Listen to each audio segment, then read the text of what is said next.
자, 그런데 이재명 대표 선거법 사건에서 지적받고 있는 부분 중 하나가 재판 지연이었습니다.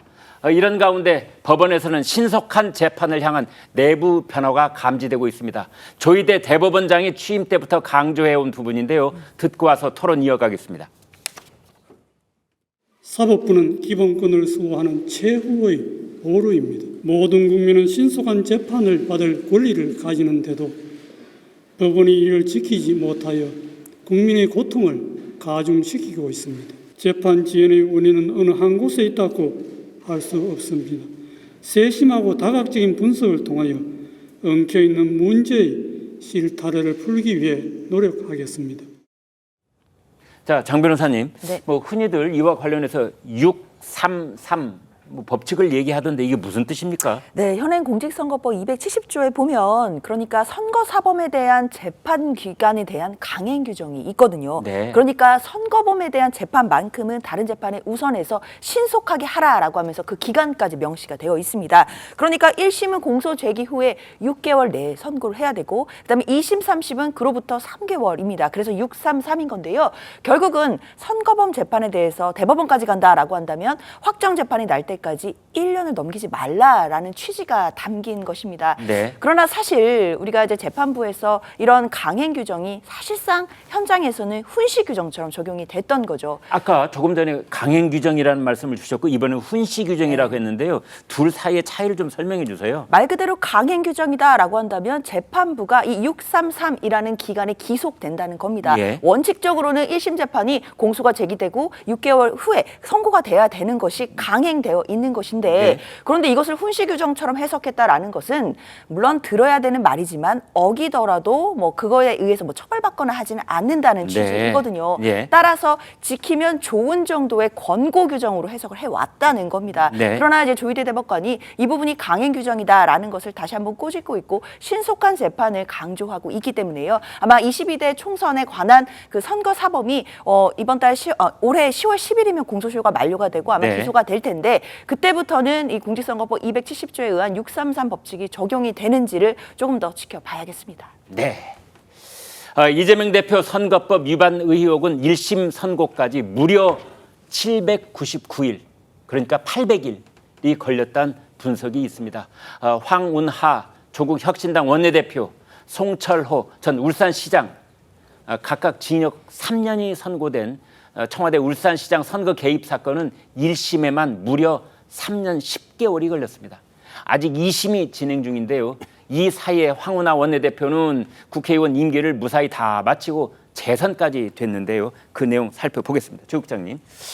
참 이 재판 지연이라는 게 논란거리인데 사실 지금 이제 울산시장 선거 개입 사건 같은 경우는 뭐 그 관련 규정에 네. 언제까지 끝내라 이런 거 없습니다. 그렇기 때문에 이런 사람들이 이제 계속해서 재판을 지연시키면 그러면 뭐 그거는 완전히 판사에 달려 있습니다. 네. 이 판사가 이제 얼마나 그 재판 지연 전수를 받아들여 주느냐. 네. 그 중에 더 핵심적인 거는 이 재판을 얼마 주기로 하느냐가 더 중요합니다. 네. 사실은 박근혜 전 대통령 국정농단 사건이라고 하는 것은요, 일주일에 많을 때는 4번씩이나 재판을 했습니다. 네. 그렇게 재판을 해서 이른바 집중심리라고 하거든요. 네. 그렇게 돼서 일찍 끝냈는데, 그러면 이재명 대표 선거법 재판은요, 거의 뭐 2주 뭐 이 정도에 한 번씩 하고 어떤 때는 또 뭐 단식했다고 안 하고 뭐 했다고 안 하고 뭐 이렇게 돼서 지금 2년 2개월 만에 1심 선고가 나오는 거거든요. 네. 그런데 문제는 선거법 재판은 아까 270조 얘기하셨잖아요. 네. 거기에 보면 이 법조문에 쭉 법조문이 있고 그 앞에 이 법조문을 요약하는 표현이 있습니다. 네. 거기에 강행 규정으로 돼 있습니다. 강행 규정으로. 네. 얼마나 안 지켰으면 네. 강행 규정으로 돼 있는데 이걸 판사들이 그거 안 지켜도 돼 이렇게 된 겁니다. 네. 그렇기 때문에 조희대 대법원장이 아무리 신속한 재판을 강조하더라도 네. 심지어는 강행 규정이라고 표현이 돼 있는 법조차 안 지키는 판사들 네.